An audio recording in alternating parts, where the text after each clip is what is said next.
কথা শুনে লাখ লাখ টাকা বাড়িতে পড়ে আছে, আর ওখানে দিয়ে ঝুঁকো ভাই ধরে আছে, ফেলতে টাকা পাবে।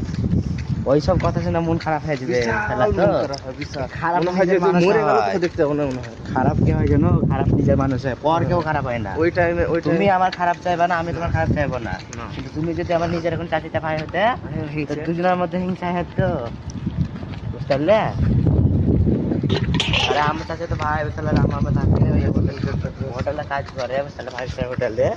তা আমি যখন সৌদিতে ছিলাম, ঠিক আছে, ও এলো, মানে আগে ছিল 4 বছর, ও হচ্ছে বাড়ি গেছিল, যে 3-4 বছর 4 বছর মধ্যে বাড়িতে ছিল, বিয়ে টিয়া করে আছে, তারপর ভিসা দিয়েছে কেরালা মধ্যে, বুঝলে? 5টা ভিসা দিয়েছিল, দিয়ে আমার মাকে বলছে যে ইন্ডিয়ার ভিসা বের হচ্ছে না, নেপালের ভিসা বের করছে, ইন্ডিয়ার ভিসা বের করছে না। আমি বলছি কি তার লাগে কি করবো যদি না দেয়, ঠিক আছে, এরকম ভাবে বলছে। দিয়া লাস্টের বেলাতে বলছে ঠিক আছে আমি দেখছি, ঠিক আছে আমি দেখছি, তাই